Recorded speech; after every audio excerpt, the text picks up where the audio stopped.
Hello, hello, hello. Good morning. Happy Saturday.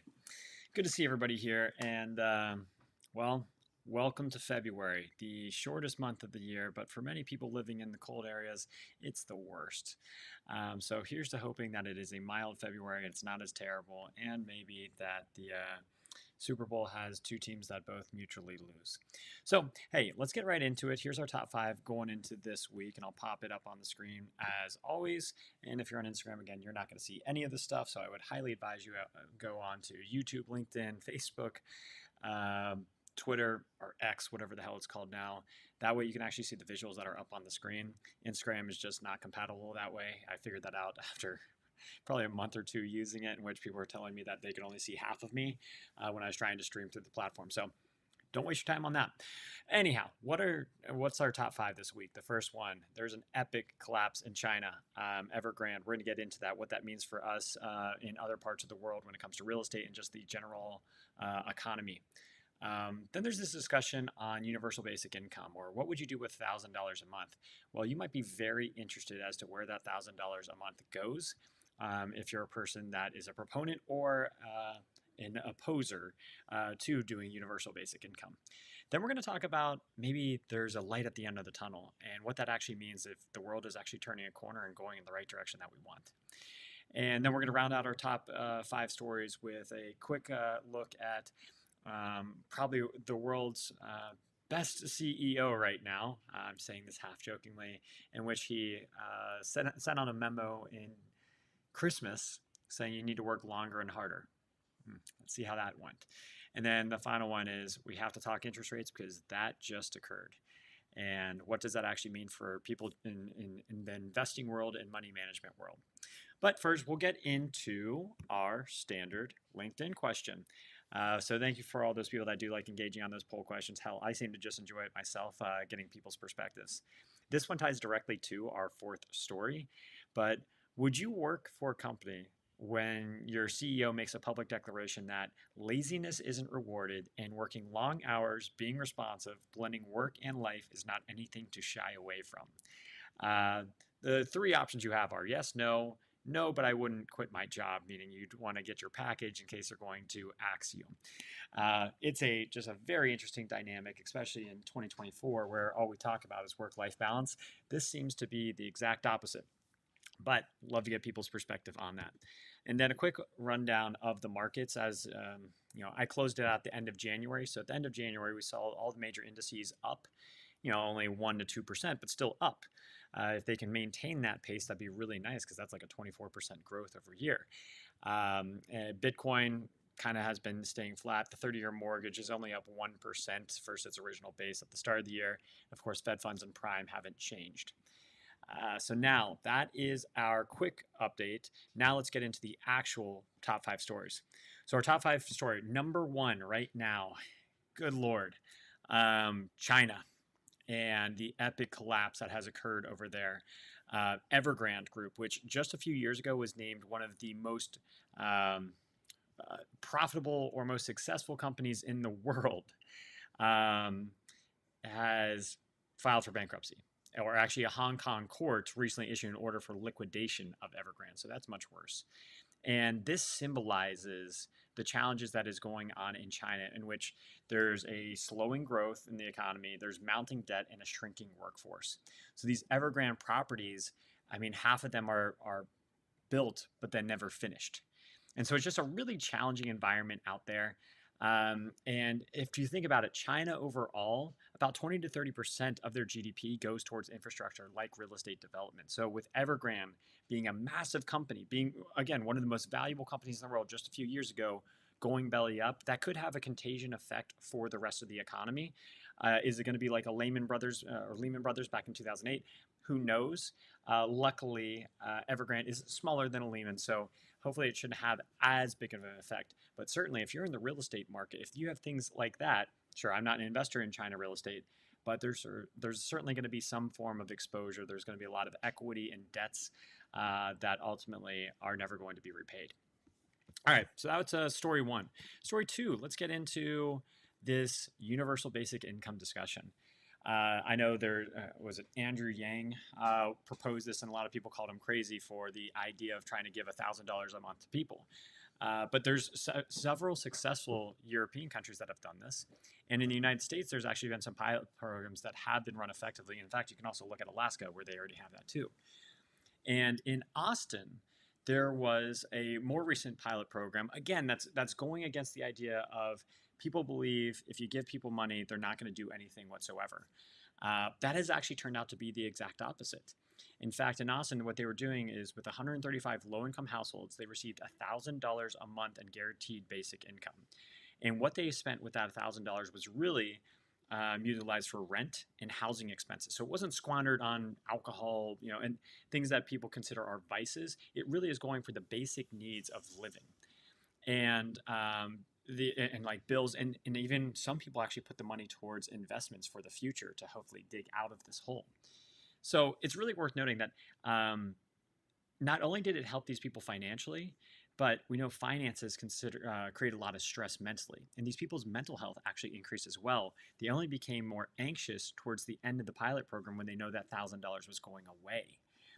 So it's a very interesting concept of understanding, yeah, the incremental money was actually helping humanity, and they were not wasting it. And in fact, the people that received it actually worked longer and harder, which might be a good one for our fourth story of maybe if you pay people more, they might be willing to work longer, because again, they are grateful for people trying to actually help them out.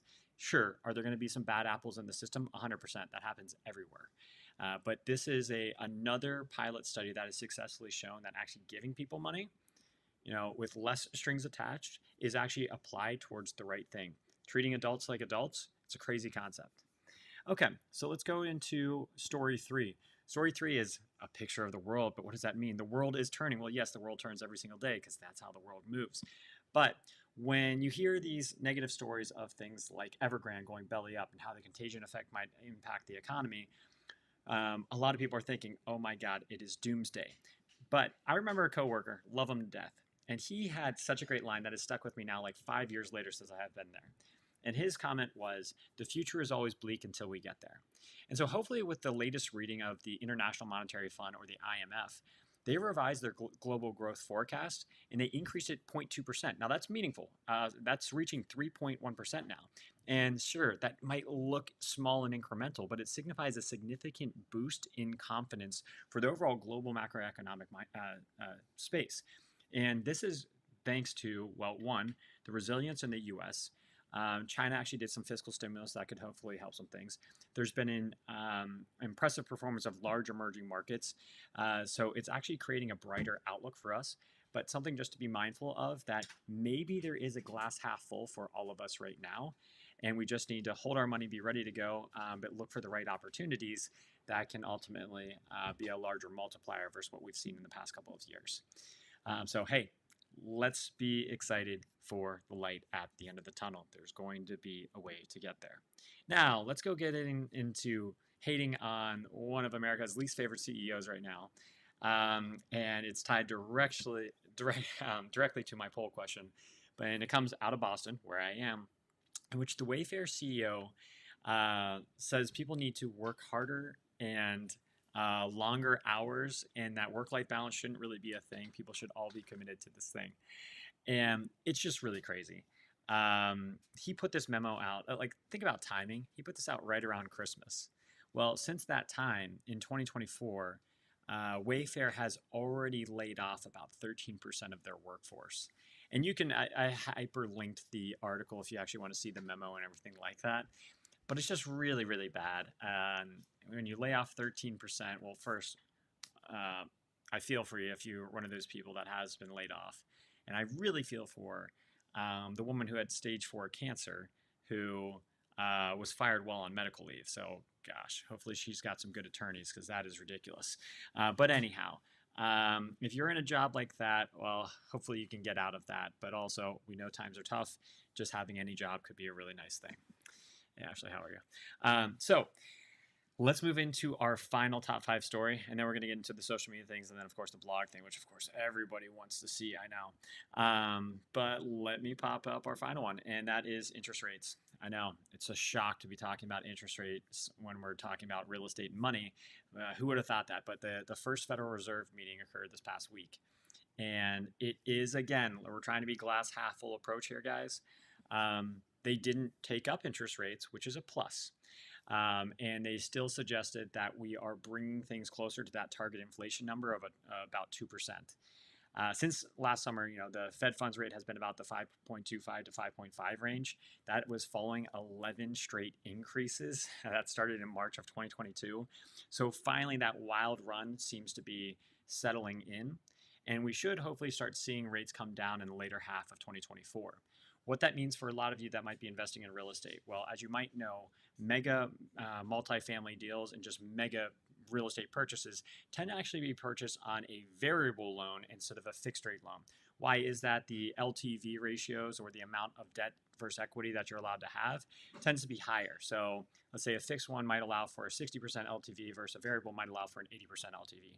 That's why people purchase variable ones, especially on these larger things, because it's really hard to raise $1 million, let alone raise $10 million to do a deal. So less amount of equity that you have to raise makes it more favorable for you as the real estate investor. However, how does that expose you? It exposes you because you need to buy an interest rate cap in order to essentially have the equivalent of a fixed rate interest rate. And interest rate caps have been going absolutely wild since March of 2022, because when there's fear in the marketplace, there's a premium for being able to purchase that certainty. It's like insurance. And so realistically, what might have been, if you had like a $30 million loan, you might have been paying an interest rate cap for, let's say, $5,000 a month to make sure that your interest rate didn't go above 1% versus what you were locking in that day. Those same interest rate caps went from, say, $5,000 a month to $65,000 a month.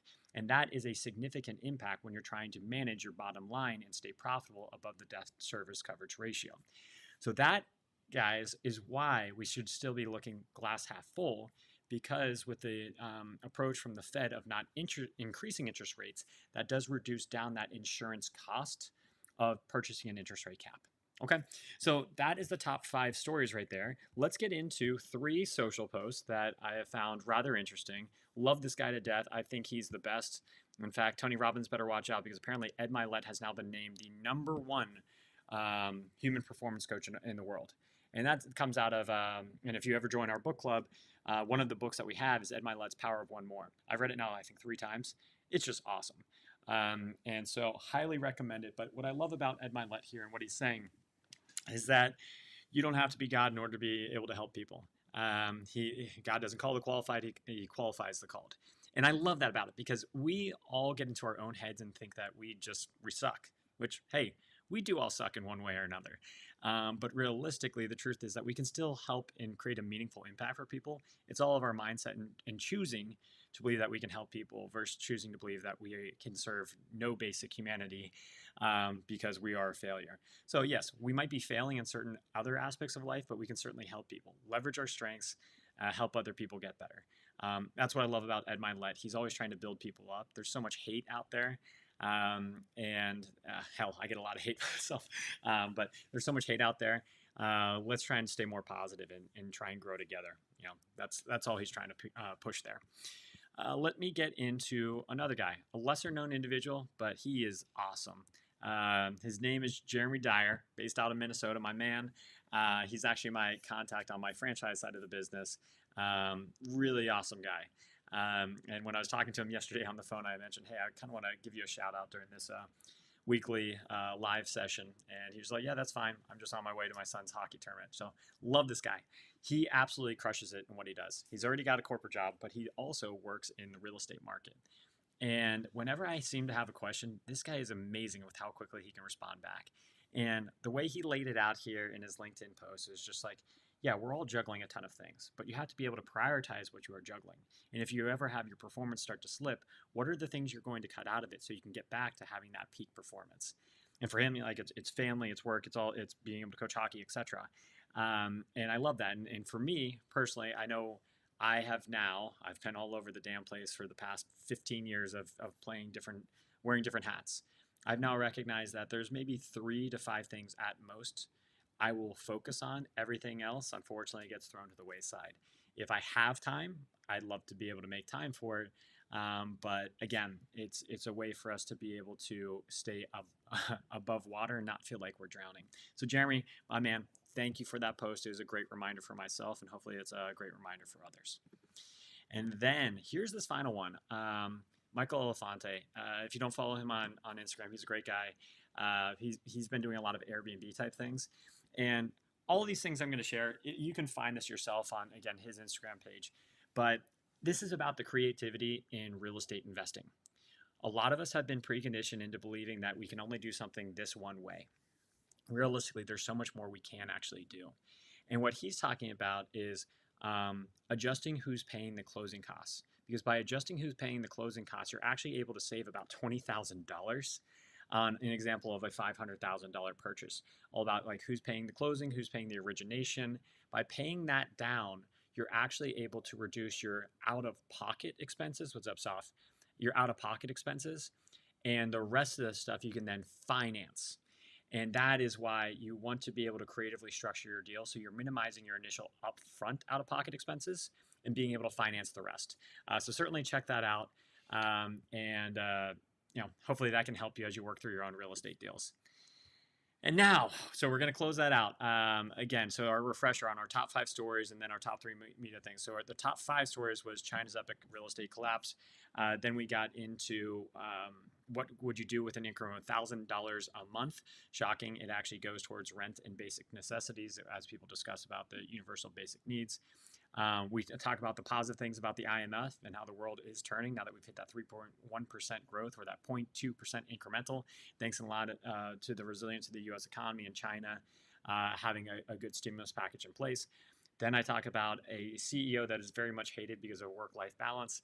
And then we closed out with interest rates and what that actually means for us. Even though interest rates didn't go down, it is still a good sign for us in the economy that things are going to be getting better. Then we touched on, of course, Ed Milet, how he's the man, how you can still touch and improve somebody else's lives even if you don't believe you're qualified to do it. My man Jeremy Dyer up in Minnesota, love what he's doing, and he just helps us reprioritize what we should be thinking about. And then Michael Elefante helping us think more creatively in how we close our real estate deals. So now let's get into the blog of last week, which was actually triggered by conversation. Well, it was triggered by the prior blog from the previous week, in which I was talking about going through hell and you have to just keep on going. I love that song. And so this one then was talking about taking extreme ownership. And I don't think there's a better guy that could have talked about this. And it was, again, from another TED Talk, because I love watching TED Talks now. It's one of my 2024 goals, watch a TED Talk a day.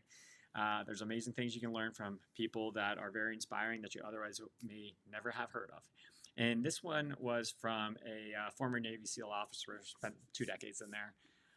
His name is Jocko Willenick. Pretty scary guy if you see him in the picture. Again, if you're on Instagram, you're not able to see the things that I have going on the screen. If you get over to YouTube, YouTube, LinkedIn, Twitter, Facebook, you'll be able to find it there. But anyhow, he had a really powerful message, and he's basing it from his experience in war and how war is hell, but hell can teach you a lot of things, like honor, humility, brotherhood, all of those things. And when I was talking about going through hell in my prior week's article, this just seemed like the right thing of taking extreme ownership. Because at any point in life, we're going to go through hell. And we can blame the system. We can blame others. And yes, I'm sure there's plenty of gripes we all could have about wanting to blame others for the things that we are suffering. I've certainly tried to do that myself. But I recognize that trying to just blame others does absolutely nothing for me. I have to take extreme ownership of the situation, even if it's not really my fault. Because by taking extreme ownership, you actually give yourself more accountability and a belief that things can get better as a result of this. And so why must we do this? Well, it maintains our integrity as a leader and as a human if we take this responsibility. It helps us control our ego so that our ego doesn't control ourselves. That's a really important thing to think about. Ego is the enemy. There's great books on that. So it gives you an idea of kind of trying to control that ego. And so I kind of want to give some words of encouragement here. Like, you can control your destiny. Don't let these negative consequences shape your future. This is just a interim thing that you're being exposed to and having to experience, but this will hopefully develop some mental toughness to help you kind of get through any of these situations.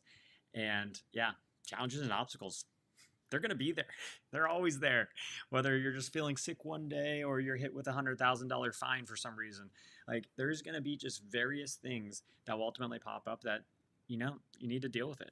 And then the other thing is get yourself a strong support system. Surround yourself with others, and surround yourself with others that will hold you accountable. Like that will ultimately build you, make you stronger. That's why people love, mindset teams or mentorship groups. This is exactly what builds people up. And ultimately, we're just kind of remember that no one else can live your life for you. And waiting for assistance isn't going to happen. Like, no one is going to help you. Just remember that. No one is going to help you. All right, that's going to be on you. You can scream and yell all you want, but until you take extreme ownership and recognize that no one is actually coming to save you, because we are all inherently selfish and care about ourselves first. So, like, hell, I don't even expect a lot of people to actually watch this or even care about the message. But at the end of the day, the sooner we can all wake up and recognize that nobody is actually going to come and help you, and we take ownership, then our rewards in life will be immeasurable. We will have a more fulfilling life. We will have more purpose. We will ultimately be able to craft the success from our own hands. So good luck, Godspeed with that. I think it's a very important message for any of us to think about, as there's going to be so many challenges that come down in life. And let's close out on a lighter touch here. Thank you, Jocko, for that message, though. But here's our dad jokes. We're now into February. February sucks, right? So I've got 3 jokes for us. Can February march? No, but April may. Yeah, damn right, that was a good one. How many seconds are in a year? 12. January 2nd, February 2nd, March 2nd, etc., etc., etc. And why are people born on February 29th good jumpers? They were born on a leap year. So with that, everyone, I know this has been such a riveting conversation. We'll get this uploaded into YouTube so you can find that in the future. Thanks for tuning in. We'll be back next week.